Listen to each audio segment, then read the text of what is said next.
Good evening, everybody. I'm looking this way so I can be in the camera, but welcome, everyone. Really nice that you could come this evening. My name is Christy Golden. I'm a member of the Sierra Sage Management Group and happy to see everybody tonight. We're going to get started right away with our evening program. Our speaker is Jonathan J.Z. Zaidman. He's the Vice President of Community for the Ecology Center, and he's meeting with us on Zoom due to a injury. But we're just so happy that he was able to show up tonight. So more power to you, Jonathan. Oh, good. More people coming. So Jonathan has 20 years of nonprofit management experience, and he's been a leader in California's conservation movement from ocean to land. He led on the adoption of the first ever underground state park initiative, Marine Protected Areas, consulted with the EPA on the elimination of single-use plastic straws. He now serves on all things community at the Ecology Center, the first regenerative organic certified farm in Southern California. So Jonathan will be speaking with us tonight, and at the end of his talk, there will be time for questions, and we'll give you the microphone so he can hear the questions. So without further ado, I'll turn it over to you, Jonathan. Thank you for being here. Thank you, Christy. Before you leave, can you just tell me if everyone can hear and see me? Everybody can hear? Okay. Okay, great. Like, he can't see us because the camera's just one way, but yes, you got a thumbs up, Jonathan. So you're good to go. I see a lovely flag with your logo, so that's good enough for me. And I will apologize, especially after all of the work that Christy did to make this possible. I had a pickleball related back incident this weekend, and I've been home yesterday and today, hopefully back at the farm tomorrow. But again, apologies I couldn't join you, but I am happy to be here with you for this meeting. I have a presentation. I'm gonna share my screen. If someone could just yell loudly if you can't see it, or can. I believe you guys can see my screen now. Yes, we can. Perfect. I'll just start by introducing myself, and it's not my favorite topic, but certainly one that I think kind of brings a bit of context to this conversation. So as Christy mentioned, my name is Jonathan. Everyone calls me JZ. You are welcome to call me JZ. I invite you to. And as was mentioned, I've been fortunate enough to make a career out of conservation, which I think is relevant to the subject matter of your club and the work that we're all doing together. But as mentioned, I started at a nonprofit down in San Diego County called Wild Coast that did binational coastal conservation work between Mexico and the United States, namely and originally in the late 90s on buying land in order to protect the humpback whale migration in Baja California. They had an interesting solution to a complicated problem, which is essentially that Mitsubishi wanted to buy up this very critical piece of coastline in Baja in order to produce salt. And they could not afford to buy the land out from under Mitsubishi. So instead what they did is they purchased a patchwork of land in order to block a larger Mitsubishi plant from being able to operate on that property. So an early environmental win in the late 90s. I came aboard in the early 2000s with the intention and focus of organizing and building community around the Marine Life Protection Act. For those who are not familiar, the Marine Life Protection Act was a landmark California legislation, also enacted in the mid 90s, but stalled for almost 10 years, which was intended to create a network of what are called marine protected areas throughout the state of California. So even though there have been restrictions and protections in aquatic areas in California and certainly worldwide, there had never really been a holistic adoption of what is called a marine protected area, which essentially is like a state or national park, but underwater. So there were areas in Northern California with restrictions on abalone take and various others, but to create a holistic ecosystem of protection had never been done before. And the state of California decided to attempt that, and they thought ambitiously that they would be able to, through scientific process and collaboration established this network of marine protected areas, because as on land, in the water, creating a not just one protected area, but a network or an ecosystem of various, especially for pelagic fish that are moving from one place to another, was seen as the most effective way to promote conservation. So that they began putting these marine protected areas in place, and they quickly realized that this would not be able to be exclusively a state mandated initiative where they were going to hand over these restrictions to all stakeholders, from the ocean, aquatic, and recreational community to commercial fishing to the US Navy to indigenous populations. They realized that there was a lot of interests in the water, and it's a particularly challenging area to regulate. So instead, what the state did was created a stakeholder initiative process called the Marine Life Protection Act. And they brought together throughout the state of California, they broke the state up into 4 regions: South, Central, North, and North. And each one of those areas, ours was San Diego to Santa Barbara, had its own set of stakeholders, around 50 to 80, that were meant to be representative across multiple different end users, from, again, fishermen and various different types of fishermen to Native American communities and various others. So I worked to represent, along with a handful of others, the conservation voice in the Marine Life Protection Act, which was incredibly challenging. There was Wild Coast, my organization, there was San Diego Coastkeeper, Heal the Bay in Los Angeles, and 2 or 3 other conservation-minded organizations, including a few of the Native American tribes. But there were quite maybe a few dozen different fishing industries, from recreational to commercial, that were given seats as stakeholders in this process. The thinking there was that each different commercial or recreational industry would have its own seat. So there was someone representing sea urchin fishing, and someone representing lobster, and someone representing recreational tour fishing, and various others. So as you might imagine, and I'm sure I'm going much deeper than any of you are interested in, it was a fairly contentious process, because mostly the fishing industry didn't want any regulation in the water, and the conservation side obviously argued for not just conservation from a values and ethics standpoint, but really even from a rehabilitation standpoint.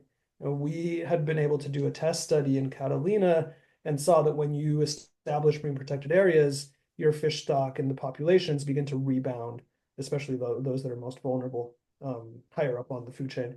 So what ended up happening, long story short, or long story long, I guess, over really a 4-year process of meetings with the Coastal Commission and the stakeholder initiative, was a sweeping set of very conservation-minded establishment of marine protected areas up and down the coast of California.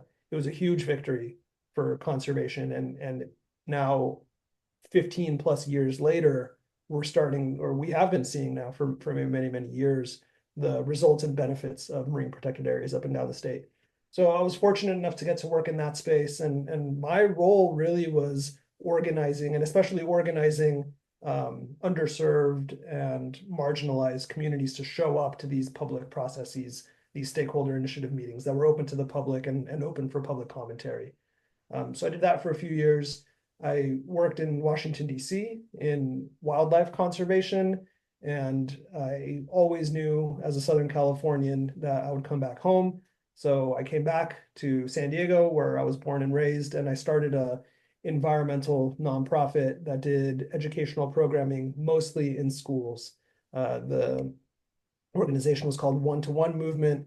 The working thesis was that every one positive action has a positive reaction, and similarly, every one negative action has a negative reaction. So we were trying to, and this is in early 2009, 2010. I like to think of it as, the second and third waves of the environmental movement, beyond the early Rachel Carsons and the 90s Save the Whales.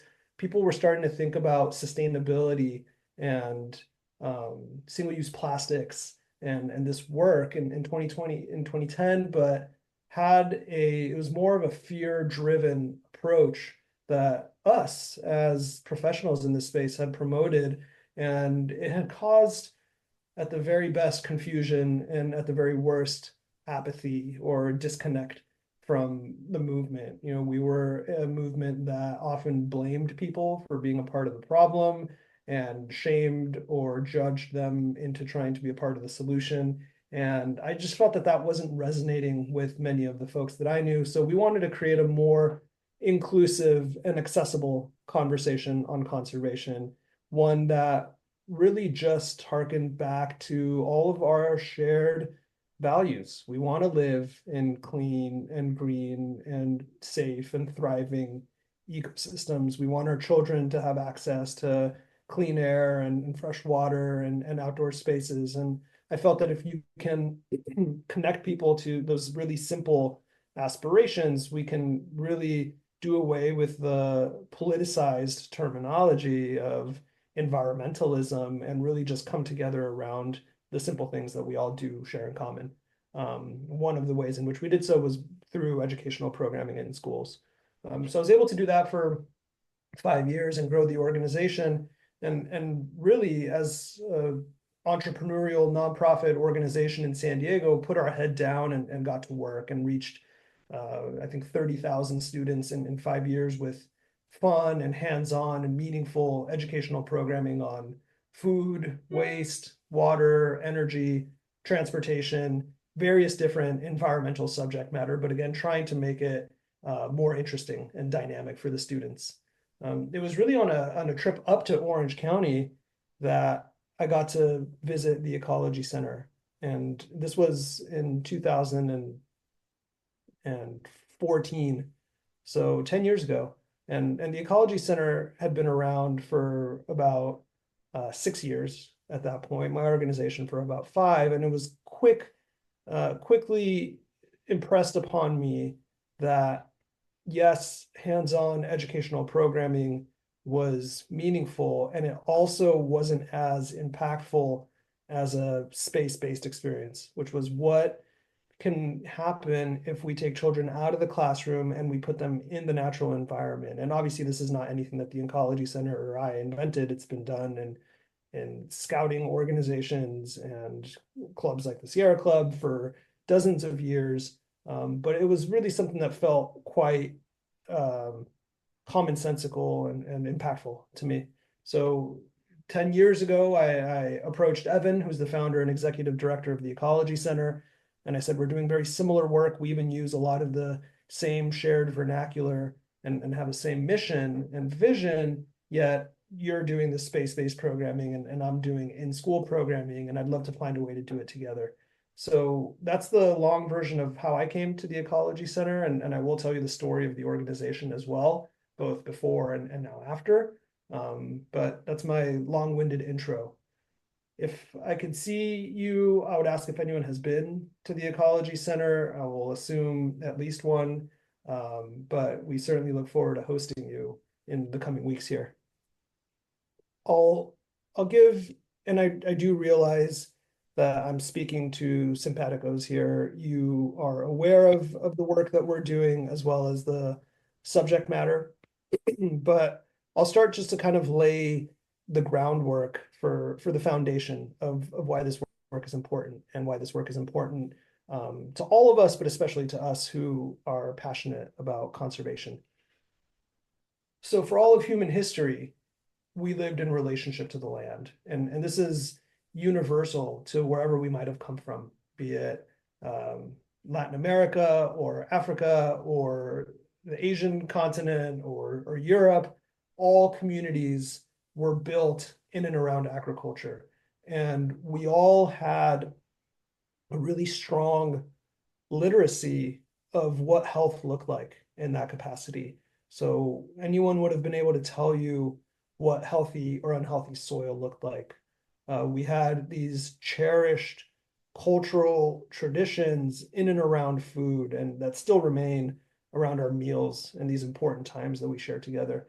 I actually was reading not too long ago that during the slave trade, one of the very, very few things that African slaves were able to bring with them were seeds that they braided into their hair because it was such an important cultural currency in order to make this transition into the new world.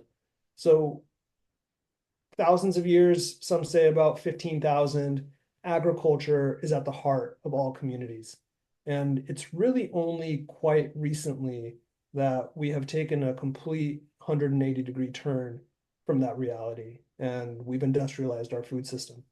And really, that's been one of the single greatest collective mistakes that humans have ever undertaken. Coming out of World War II, coming out of the Great Depression, where there was both a strong national and international fear of scarcity, as well as an abundance of petrochemicals coming out of the war movement, we quickly decided to put those same bomb and plane making practices into our agricultural practices. So what we did ultimately is we replaced humans and animals with chemicals and machinery. And what's resulted from that shift has been one of the single greatest environmental tragedies of human history. We're living in a time in which agriculture is the leading cause of climate emissions on the planet, in which 2 in 3 men, myself included, will have cancer in their lifetime, and 1 in 2 women, in which we have decimated our waterways and our wildlife populations. And a significant percentage of that damage has come from the way that we eat and the way that we produce our food. So obviously not ideal. We're under 100 years into this experiment, and we have done a pretty good job of nearly destroying this planet, mostly through agricultural practices. So not great, but pretty soon thereafter, a group of holdouts put their foot down and said, this doesn't seem right. I don't want to spray on my food the same chemicals that we use to make bombs. And I don't want to then feed that to my children. And none of that was new or innovative. It was a group of people saying, this is not how things used to be, and it doesn't feel right.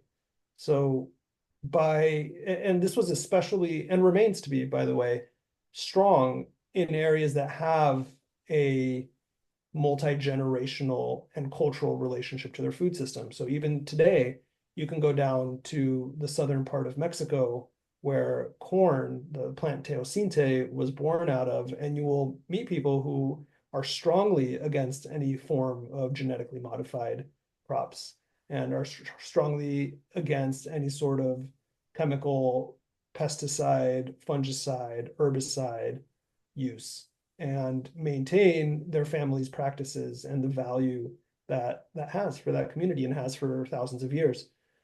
So this is a historic practice, and it's been reignited for 75 years, as some people call it organic. I just call it how things used to be.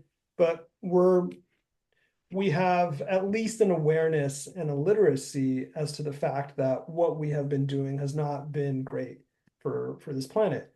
Why does this matter? I went over this, our environment, human health, and what I didn't really speak to from an ethical standpoint. You have all heard of Cesar Chavez and the United Farm Workers and the work that has been done to unionize and organize for farm worker rights in this country, and not just in this country, but in the state, which is the breadbasket of the country. We've really, I can say confidently, because I've seen it, that the way in which not just we have treated, but we continue to treat farm workers is one of the great travesties of this generation. And that's not even speaking to the way in which animals in agriculture are treated. I don't need to go down the sob story, sad conversation on concentrated animal feeding operations, but it is, again, not just from an ecological standpoint, but from an ethical standpoint, one of the worst things that humans have ever done. There's also an economic effect of agriculture, and we're living in a time in which farm workers, which were once the backbone of this country, are now some of the lowest paid, and for those who actually do still operate farms, highest indebted individuals. Farm workers have the highest rate of suicide in the United States. It is a near impossible task, which also, and we'll talk about accessibility in a little bit of organic or regenerative food, but the only way that farming works in the United States is through subsidization. So whereas we do have the cheapest food that humans ever have in history in relation to our income or wealth, it's also on the back of taxpayer dollars. So to kind of wrap all that up and bring it to today, where we're at, we experienced the industrialization of agriculture over the past 80 years. We quickly built a small yet growing community of organic agriculture. And then one of the main consequences of the organic growth movement, and all of us have seen this happen, where I'm 41 years old. I had never heard of organic food until maybe my late teens or 20s. And now we can buy organic food at Costco or Walmart and probably pretty soon Taco Bell and McDonald's. And ultimately, what that's now created is the rise of what Michael Pollan called the industrial organic food movement. And the industrial organic food movement has some benefits over the industrial food system, but not a lot. Really, what industrial organic stands for is no poison on our food system. And that's a good start. And I think we can all agree that we should probably not be poisoning our food. But industrial organic still is 90+% represented by large commercial organic practice operations in Central America and in the Central Valley of California and throughout the world, shipping food grown by people making starvation wages in plastic and putting them in Costco and Walmart and trying to compete for pennies on the dollar, or what I like to call a race to the bottom with industrial food, trying to reach down to the level of that which was already an unsustainable practice and try to convince people that that's now the new norm. That, in my opinion, is not the gold standard. It's not the ceiling. It's not the best we can do. It's actually probably the least we should do. And that's what we're trying to now represent at the Ecology Center, which is this regenerative organic food movement. To give you guys just a little bit of history in regenerative organic, it's about a 10-year-old certification, just like organic is a certification. Someone comes to your farm with a clipboard and they work down a network of a series of checkboxes to ensure that your practices meet the standards and needs of that certification. Regenerative organic is one as well. It was founded around 10 years ago with the foundational support of Dr. Bronner's and Patagonia and the Rodale Institute, brands and organizations that we have heard of, as well as hundreds of farmers, academics, researchers, soil scientists, medical professionals. And really, ultimately, what regenerative organic means is that there's 4 pillars of the certification. One, it's certified organic. So in order to be regenerative organic, you have to also be organic. So you have to have both certifications. 2, you have to practice soil conservation. So we know now in the not just the agricultural field, but in the climate science field, that soil health is one of the most important drivers of environmental well-being on this planet. So as farms and farmers, one of the most important things that we can do is preserve and protect our soils. And it's unfortunately not a tenet of industrial organic agriculture because soil conservation and soil care takes extra time and effort. It takes resting our fields and putting them out of production. It takes rotating our crops, which is impossible when you practice monoculture agriculture, which means you only grow one thing. It means bringing animals onto our farms, which is challenging when you're trying to industrialize a system that is very operational and administrative versus ecological and alive. So soil conservation is an element of regenerative organic, and what that means for us from a certification standpoint is that we need to practice what's called either low till or no till agriculture. So instead of disking your soil 10, 18 inches, you might be tilling or turning it 2 to 6 inches. And what that does ultimately is it helps turn some of the organic material into your soil for biological activity, but it does not disrupt the microbiome, microfungi, the carbon sequestration that is occurring within your soil. We have to practice what's called crop rotation, which is only made possible by the fact that we have a polyculture operation that grows various different ingredients. So you're not growing the strawberries in the same place year after year after year after year after year. Why is that? Because when you do so, strawberries, just like any other plant, become extractive of certain vitamins, nutrients, and minerals. So you're starting to create an imbalance in your soil. When you have imbalance, now you need to create a new artificial balance through synthetics, chemicals, and otherwise. So you're rotating your crops, you're planting cover crop, which our cover crop is plants that are building biology back in our soil. So instead of being extractive, we're being adaptive, and we're adding beneficial elements to our soil. And then we're doing an animal rotation. So the animals in our case are chickens, and the chickens are rotating.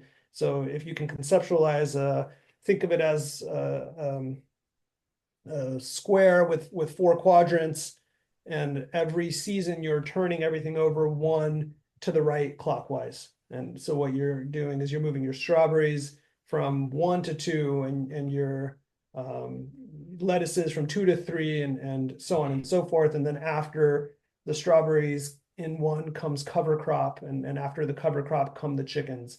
And now you're creating a holistic soil management system. The third element of regenerative organic certification is animal welfare.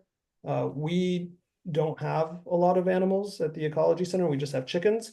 But what we do know in agriculture, as I mentioned earlier, is that concentrated animal feeding operations are actually the driver for the majority of that environmental impact. The carbon that's coming out of agriculture primarily is coming out of animal agriculture.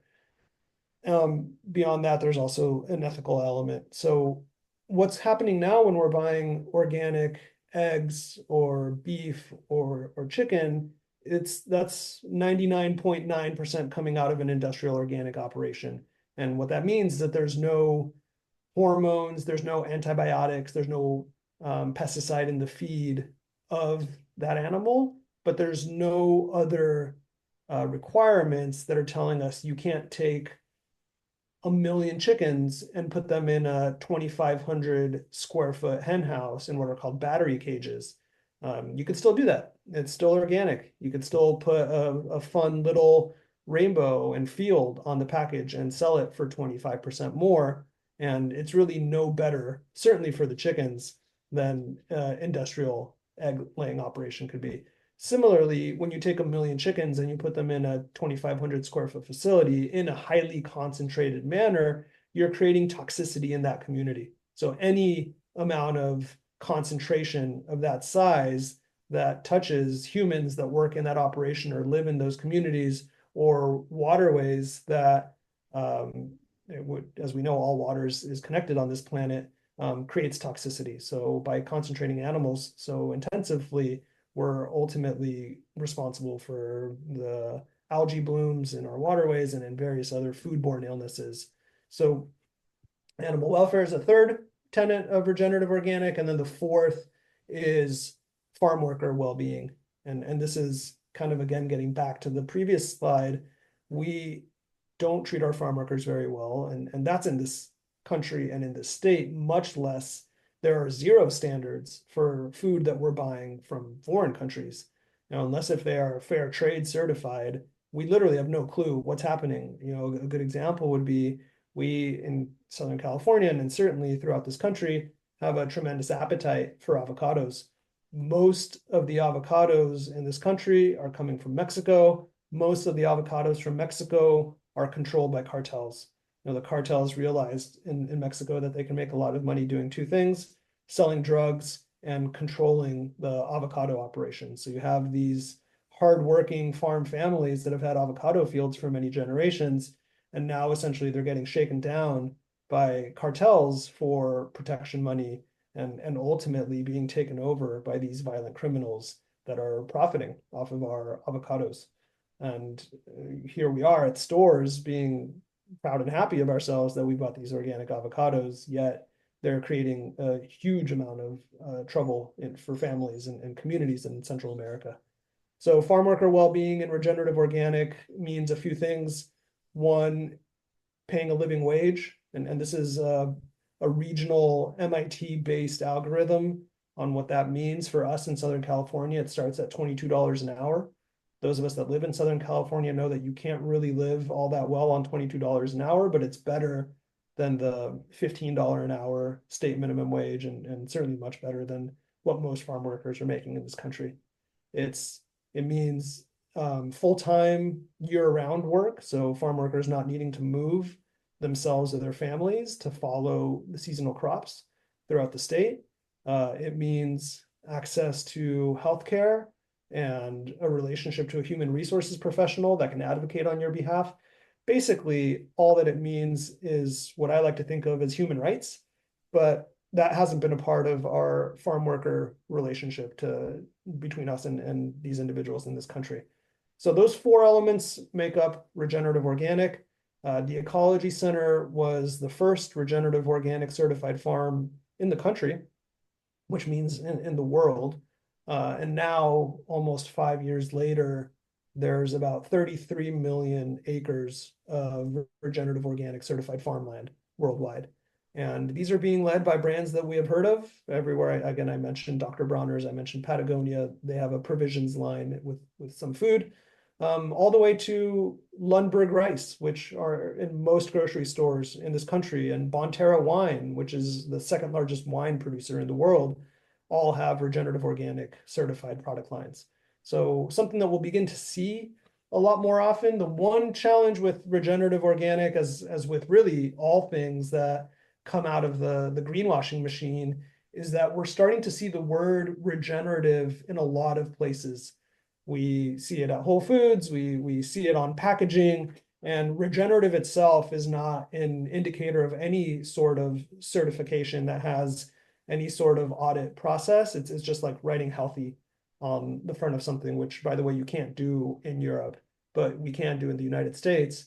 So what we want to look for is that regenerative organic certification. It's a seal. It says ROC, Regenerative Organic Certified, on it. And that's an important thing that I talk to people about. I hear folks tell me, I go to the farmer's market, and the guy that I talk to, he says that he practices organic, but it's just too expensive or too complicated to get the certification. As a farmer, I can tell you that that's really not accurate, what that individual is telling you. And they very well might be practicing organic agriculture. I'm definitely not the person to tell you they aren't. But what they're telling you is that they don't want to, because really ultimately a lot of farmers by nature and by design are fairly libertarian, don't particularly like or trust the government, and don't want anyone telling them what to do. But the certification itself it's no more than $2,500 a year, and really even from just a marketing and value standpoint, any farmer would more than make that up by having the seal on their products in the farmers market, or certainly in the grocery stores. So just a strong advocate for looking for certifications and seals, because they are in place for a reason. So if I can go back and give you guys now, layered over the story of food over the past 15,000 years in 15 minutes, and tell the story of the Ecology Center and how that relates to that narrative. Evan, our founder and executive director, started the Ecology Center in 2008, so 16 years ago, on what is this historic farmhouse on a dirt lot. And what this property was a fortunately protected piece of land that the city of San Juan Capistrano invested in the early 90s. So they bought the land with a bond measure to protect open space, and they leased out 28 acres to a commercial organic farmer who was growing wholesale strawberries in the spring, cucumbers in the summer, brassicas in the fall and winter. And then they kept this last acre that you're looking at right here, this historic farmhouse, and thought maybe one day we will build a museum or a visitor center for the city of San Juan Capistrano.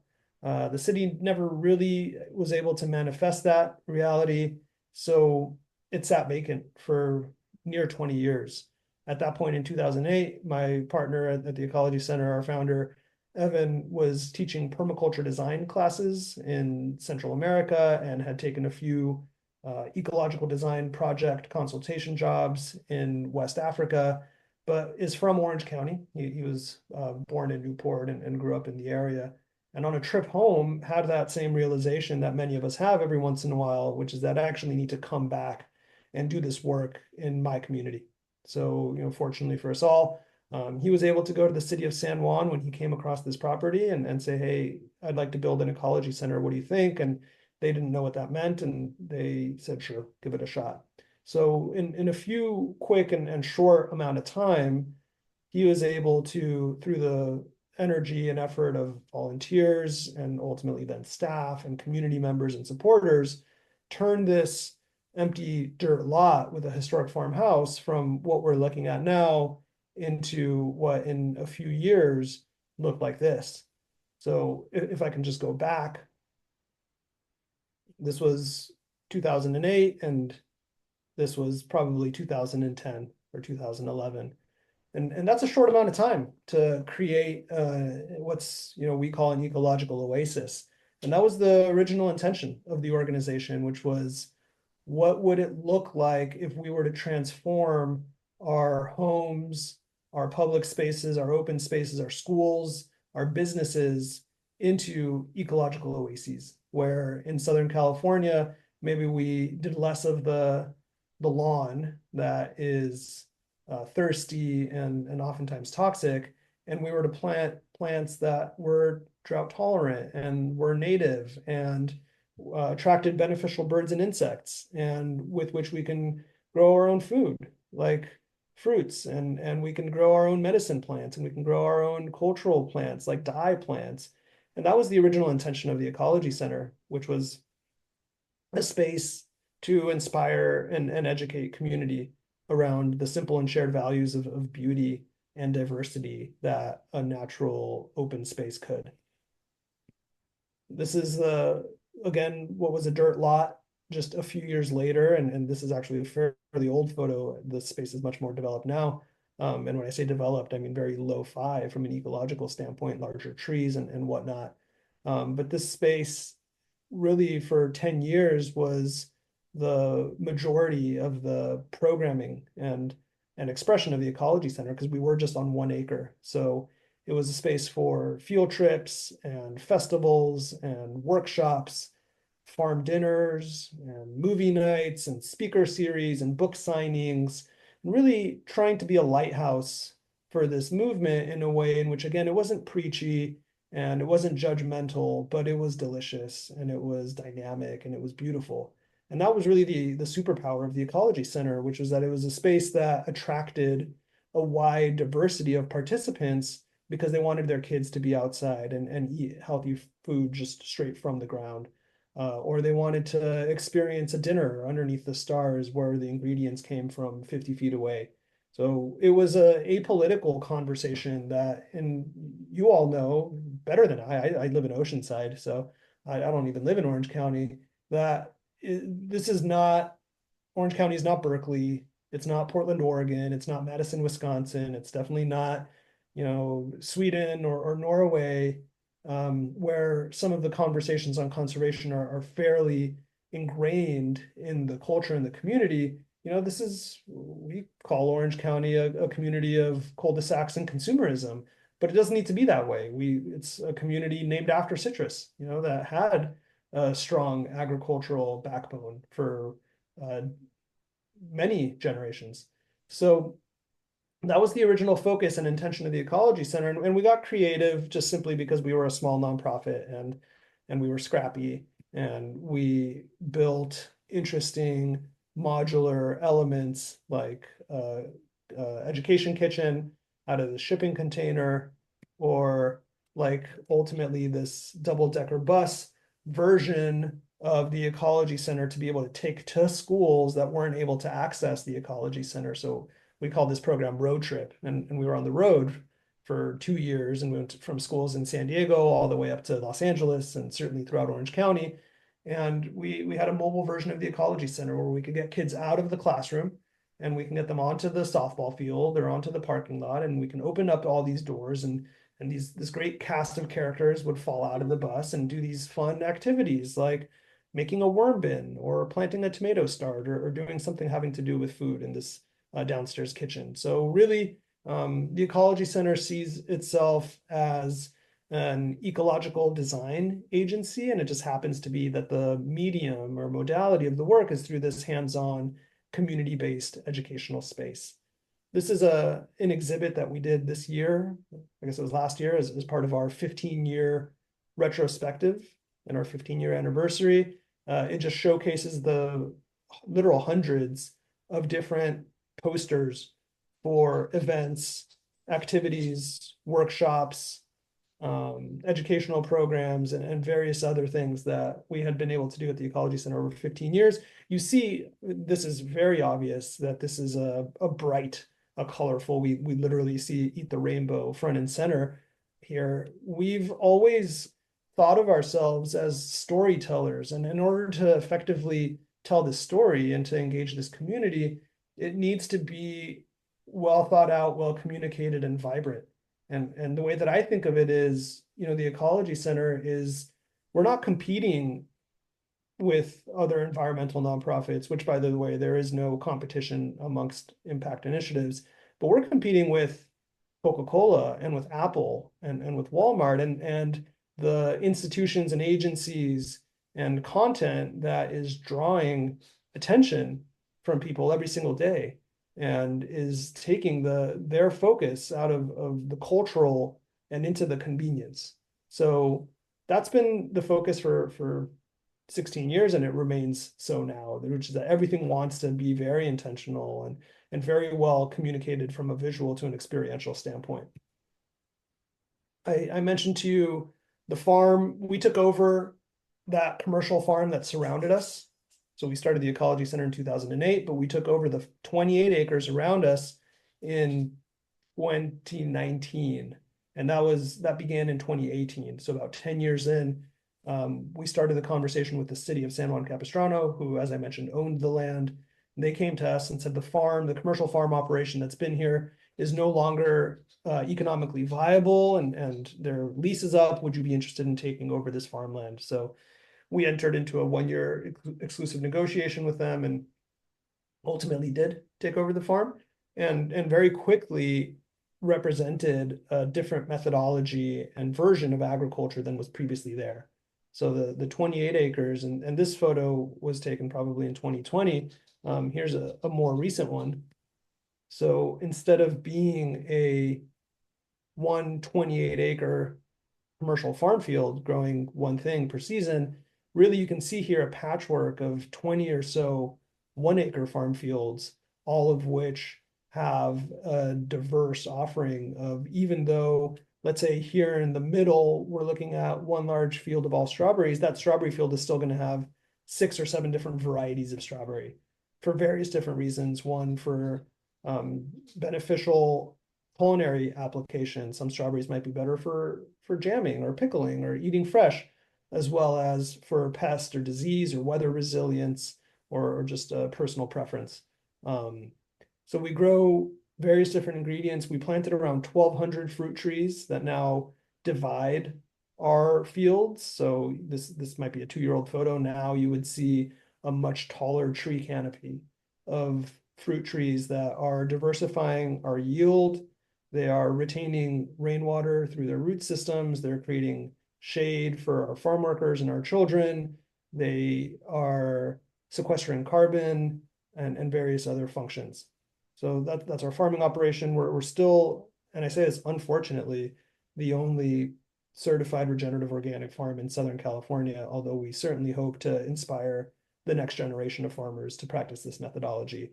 And ultimately, that comes with educating our consumers. We have to build the demand in order to grow the supply. I mentioned chickens as our animal rotation. We do a farm apprenticeship program. So I like to think of us as a learning institution where beyond, yes, growing these ingredients on 28 acres, and most importantly, and I miss this, instead of selling them wholesale for pennies on the dollar, is you put them straight into the community, direct to consumer. And I'll mention the ways in which we do that in a moment. But really, one of the most important and impactful things that we can do is educate this next generation of farm workers. So we're 4 years into a farm worker training, or we call it an apprenticeship program that's 9 months long and is one of, if not, it's the only one that I know of, paid farm apprenticeship program in the country. So these individuals are paid to come and learn how to do this work and hopefully then put in a position to be able to become the farmers of the next generation that are going to practice regenerative practices. I mentioned how you then put that produce to work.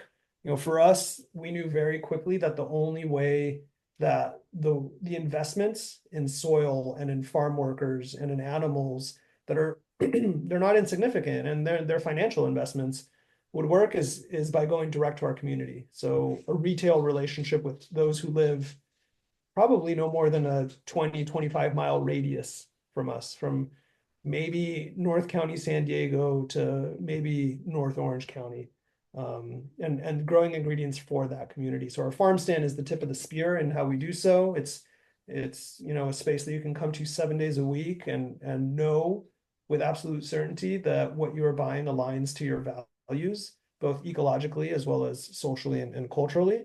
So it's a powerful lever for us.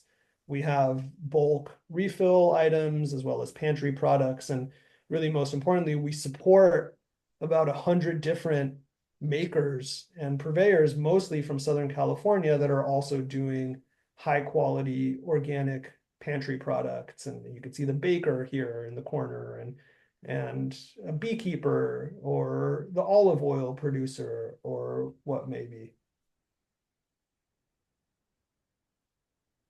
Pantry is a big part of that process, where one of the elements that was important to us is to ensure that there's no waste on the farm. And of course, we have a vibrant compost operation, but before compost, the higher use of any of our products is how can they become pantry elements. So you have, the most obvious one is from strawberries come the jam. Most farms are so production minded that you're growing as many strawberries as you possibly can, and then whatever doesn't sell, you're either turning it back into the soil, or you're tossing, or maybe you're composting. But that really doesn't, one, it's not good economic practice. But two, and really more importantly, it doesn't honor the amount of labor and resources. I mean, think about here in Southern California, we don't have abundant water resources. So that little which we do have needs to be sure to actually go to an important and meaningful end use. So when we have excess strawberries, we make jam. When we have extra pickles or vegetables, we make, or cucumbers, we make pickles, or a jardinara, or a salad dressing with our herbs or various other things. And at the end of the day, that might break even. The amount of labor and effort in order to make this jam is probably not going to be a massive profit driver for us, but it also helps educate our community and create that cultural connection that is age old. Our grandmas and grandpas, and they knew how to preserve their foods, and they knew how to honor and cherish their ingredients. The farm stand is obviously a great outlet for those who like to have direct relationship to their products. Some people also just want to go and have a beautiful meal that inspires them. So we think of ourselves as pretty expert in that space. We host a weekly, what we call community table dinner on Friday nights. So every Friday night between March and November, we host this beautiful outdoor meal. We have a different chef every week come from LA or San Diego or Orange County. And we give them this design challenge, which is that you have to use our ingredients from our field, or seafood from no more than 10 miles away, or dairy from no more than 20 miles away. And we have these beautiful multi-course meals with local California organic wines and local beer. And really, more importantly, we sit together with our community. So if you come with one other person, you're going to end up sitting with with six or five new strangers or friends. And the hope and the aspiration is really just to come back to a time in which we broke bread together and we met one another. And you know, the meal is one of the most powerful ways in which we can do so. Sometimes if it rains, we move our community table indoors. We also last year opened a cafe which does breakfast and lunch 5 days a week, so Wednesday through Sunday. The idea behind the cafe is we've been doing community table dinners for 16 years, and the community table is a beautiful, really it's a fine dining experience, and there's a price point that represents the amount of energy and effort that goes into that fine dining experience and the wine pairing and the multiple courses. And if you were to go to any of the restaurants of the chefs that have done community tables at the farm, you would spend a lot more than what it costs to come to one of those dinners. But the reality is that they're still not accessible to every single person. So we opened a cafe that was meant to be the counterbalance to the community table, which is still the highest quality ingredients in Southern California, but from a more accessible standpoint, in that you don't need to stay for 3 hours and you can bring your kids, and it's a price point that works for everybody. I'm very proud of this cafe. It's called Campesino because it's, and when I say this, I also say that it's unfortunate. It's unfortunately the very, very best sourcing that there is in any restaurant in Southern California. And I say that with just the tiniest lack of humility. But you know, our culinary community in Southern California has not yet really woken up to the values of local and organic and relationship-based agriculture. That exists in Northern California, really brought on by Alice Waters and Chez Panisse and 50 years of having farm relationships a central core of our restaurant community, but that doesn't exist in Southern California. We see a lot of what are called farm to table restaurants, and we see farm to table restaurants that say that they're using ingredients from the Ecology Center that certainly are not coming from the Ecology Center. So it's something that we hope to shift, which is by engaging the community and networking and building relationships with the chefs of Southern California. Hopefully we can accelerate, not in 50 years, but in 5 and 10 years, a community down here where restaurants are demanding local, fresh, organic, hopefully regenerative foods, and communicating their importance and their values to their communities. We make pizzas, we sometimes will do taco pop-ups. One of, in my opinion, the most important things that the Ecology Center has stood for from day one is the commitment to the community and especially to the children. So from what was very early on field trips and what we called eco-tots, which was a drop-in hands-on educational program, we now have a very dynamic educational offering with our own farm school. It's called Farm Raised from ages 0 to 12. So it's school at the Ecology Center for about 25 different families that participate every day. We have what we call our microgreens community, which is newborns that come twice a week. We have what we call Rad Traditions, which is an after school program with another 50 plus families of kids that do 1 day a week, and there are different programs for every day, Monday through Thursday. We have field trips with tens of thousands of students a year. And then we have festivals that we host that have a strong educational focus, like our Strawberry U Pick Festival. But kids are really at the heart of what we do at the farm, and certainly one of the most important elements of our programming.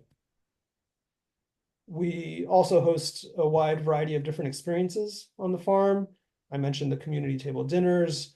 We do yoga and meditation classes. We're actually in the process right now, and maybe 4 to 6 weeks out from building what we call our Peace Dome. So we have a large geodesic dome that we have built, kind of right at the beginning of this rainbow here over to the left, and it'll be a indoor space with all sorts of wellness programming, from mindfulness meditation to tea ceremony to sound bath to yoga to nutritionists to wellness professionals and medical professional speaker series and cultural events like projections and art programming, as well as music.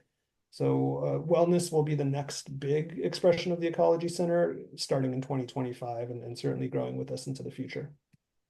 We host music festivals at the farm. We do movie screenings at the farm. And in fact, we actually have our last movie night of the summer tomorrow night. Tomorrow is Wednesday. We're showing a movie called Out There. It's a documentary about a filmmaker that wanted to tell the story of the American National Parks Service. So if anyone is interested and free, tomorrow at 6 p.m. at the Ecology Center, we'll have Out There movie screening. It's, as you can see, it's a beautiful environment. If I can stray for a quick second, I was on a panel, this might have been 12 years ago, with Jim Moriarty, one of the early presidents of the Surfrider Foundation. And we were invited to speak at UCSD, and it was a good turnout and a great panel.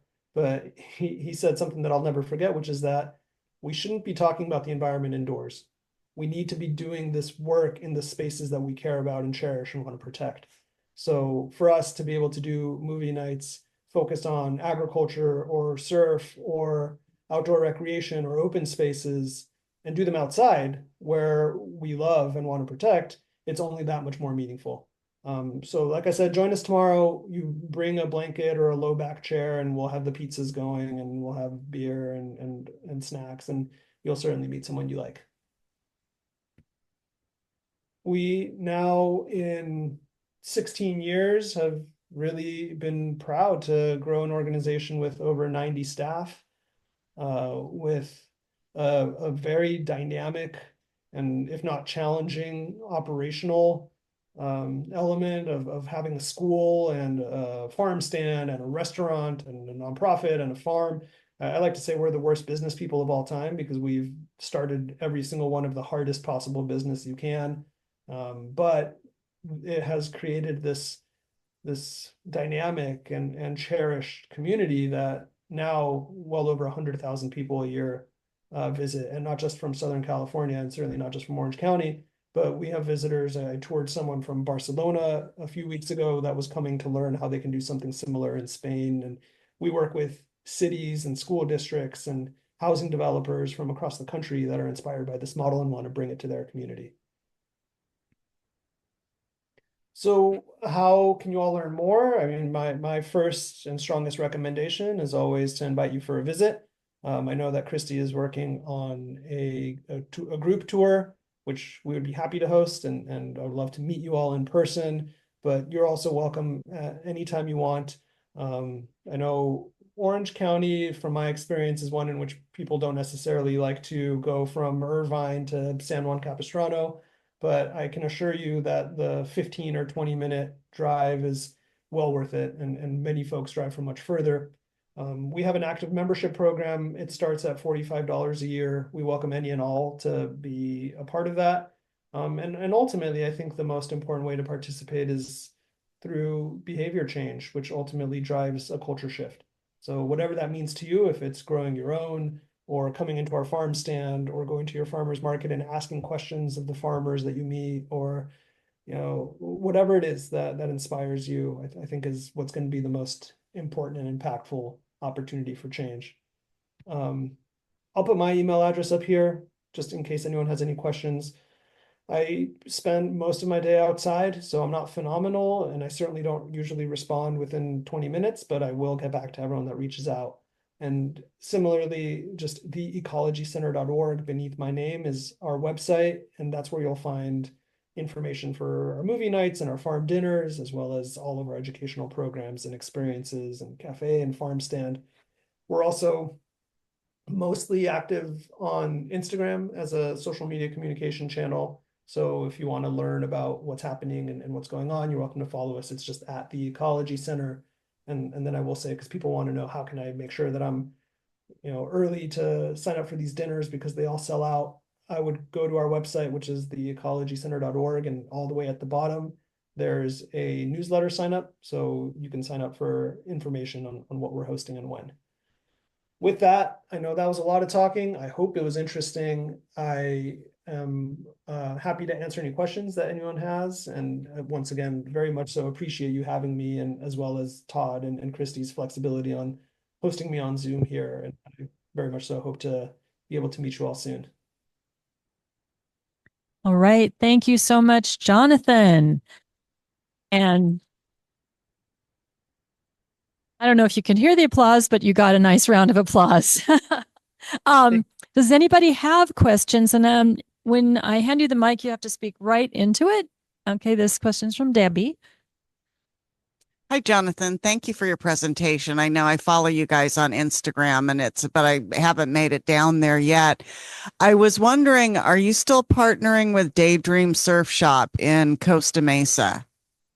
Yeah, we are not doing the pop-up markets there at this very moment, but we hope to be able to bring that back. We're right now just balancing how we show up for our community best. So when we first took over the farm, we were doing not just pop-up markets, but also CSA box delivery to Encinitas and now to Costa Mesa and Corona del Mar. And we kind of got ahead of our skis on making sure that the commitment to the community was always first. So we contracted a little bit for the sake of making sure that we have the best possible offering for those who can come to the farm. That's the long answer. The short answer is we hope to be able to go back to Daydream soon.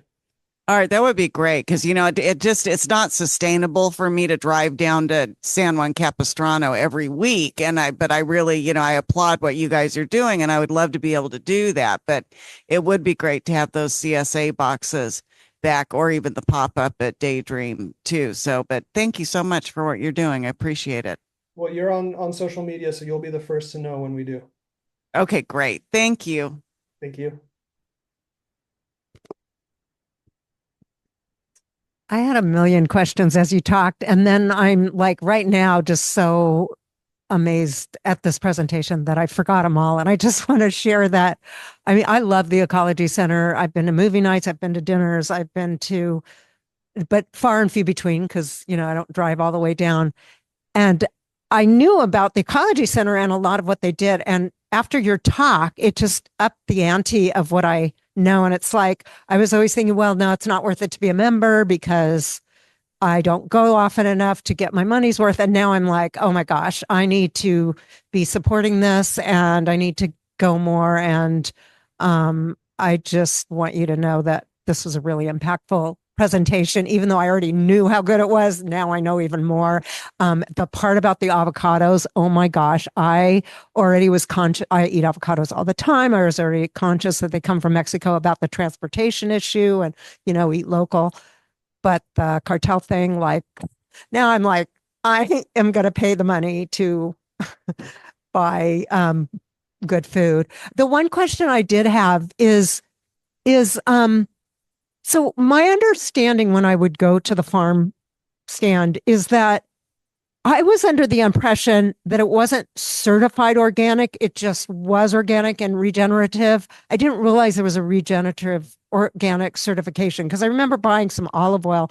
So I guess, and they were like, it didn't say organic, but they said it was. So I wanted to understand, is everything that the Ecology Center grows and produces certified?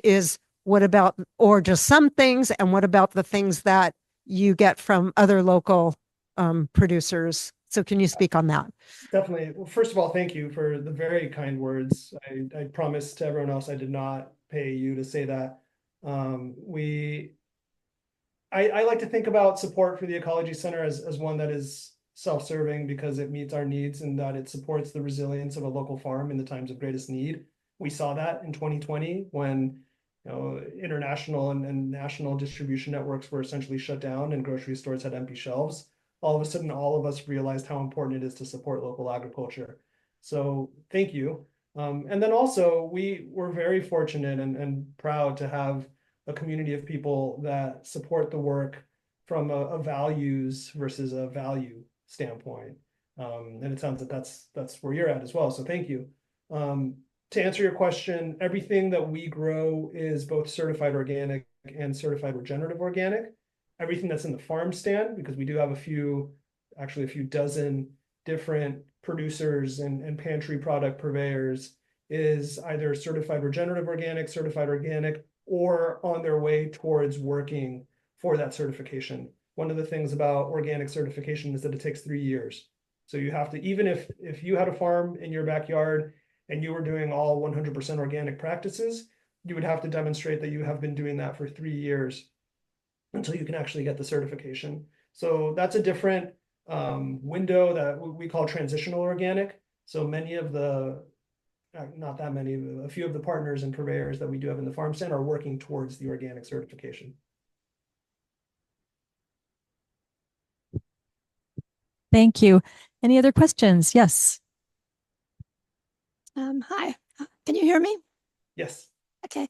I just heard about the Ecology Center because of this gathering here. So I looked you up online and it looked wonderful, but I'm not clear. This Friday night dinners look wonderful.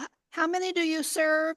Do you have to have reservations a long time ahead? Just talk a little bit about that, if you could. Sure. The community table dinners seat 80 people. That's 10 tables of 8, and it's a very specific number. It's not 79 or 81. It's always 80 people.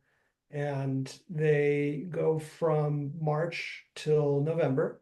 So we are just now entering our final, what's called the fall season of the community table dinner, with 7 dinners starting on October 4th, going through November 15th.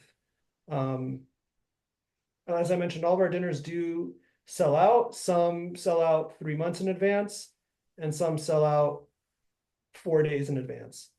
It really, I've been doing this for 10 years at the Ecology Center. I don't know how and why it's determined which ones have so much energy and enthusiasm. Certainly there's an element of the chefs. We have had Alice Waters participate and various other Michelin star and James Beard Award recognized chefs. So that obviously is a driver, especially if they're more well known. Sometimes it's because of just the timing. The dinners in and around Mother's Day and Father's Day do very, very well, and people book many months in advance. And other times less so, especially early in the year in March and later in the year in November, when it starts to get a little bit chillier, although we have a really beautiful live fire element that keeps us warm, and blankets, and it's really not particularly cold. But I think that just the idea of eating outside for some folks in March or November is less appealing, so those sell out a little bit less quickly. All of the dinners are on the website, theecologycenter.org, and you'll see each week who the chef is, and hopefully a little bit of info as to what type of meal to expect. We don't share the menu in advance. It's whatever's coming off the field that day. Oftentimes the menu is made that day, but it's always plant forward. We will accommodate for vegetarians or vegans or gluten-free restriction, but it's 90% what's coming out of the field: fruits, vegetables, herbs, flowers, berries, and then sometimes there will be some seafood or dairy, but we can always accommodate for those who don't eat that. And more than anything, they're beautiful and delicious meals, but more than anything, it's an experience. Thank you. Sure. Other questions? Okay, very invigorating conversation tonight. Sharon has a question. You mentioned that you make jam and salad dressings and things of that sort. Where do you make them at? Is that at the Ecology Center itself, or? Yeah, so when we opened the cafe, that came with the commercial kitchen that also houses our pantry production. We will do some of the jam and various other pantry products out of the blue shipping container kitchen that I showed on one of the screens. And that's more, we intentionally try to do as much of the work front of house as possible, so that people walking around with their children can see the process of fermentation or preservation, and show their children, oh, I did this when I was a kid. And these are the values that are being represented through this practice. So the short answer is our pantry program is based in our commercial kitchen, but we also like to do it in public, and we'll do that through also a series of workshops. On Sundays, we host culinary workshops. Like I think this next week we have a grilling, like a live fire grilling workshop, and then we have a pizza making workshop, and we have a everything eggplant workshop, because we have eggplant coming on now. So baba ganoush and roasted eggplant. So on not every single Sunday, but on most Sundays, we have a cooking class as well. One more question. Here we go. Wow, this is great. Since I can't talk to you afterwards, I was just going to also mention I've been to your movie night. Somehow I dropped off the mailing list and I don't know why. And so my friend kept telling me, and I kept saying, oh, I got to get back on. And so now tonight I am going to get back on. So thank you for bringing up the movie night, because I only found out about the recent ones because my friend told me. She's out of town. And I just wanted to say that I have like 3 other things on my calendar for tomorrow night. And I was already debating which thing am I going to go to, including the Banff Mountain Film Festival in Costa Mesa. Okay. And when you said that, I was like, oh, that sounds the best. And I think I'm just going to avoid those other 3 things and go to your film night tomorrow night, because I love those. So I recommend them. Yeah, I also recommend the Banff Mountain Film Festival as well. So yeah, I don't think you can go wrong.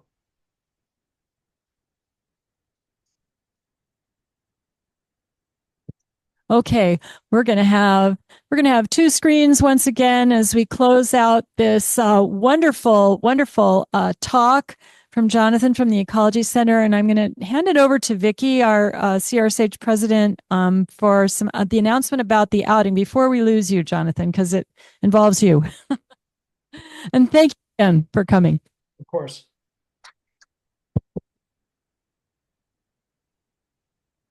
As a follow-up to your presentation tonight, next Wednesday, October the 2nd, we are going on a tour of your Ecology Center. I believe you have indicated you would do the tour or have Yes. someone do it with us. And following the tour, then we will have a hike down to Doheny Beach and back. So the program on October the 2nd will be at 9 o'clock at the Ecology Center for the tour of the property, and a hike starting at 10:45 to go down to Doheny Beach. And you can sign up for that on our activities calendar online. All right. Thank you. Thanks. Thanks again for your presentation, and thanks to everyone for coming to our meeting tonight. Have a good night.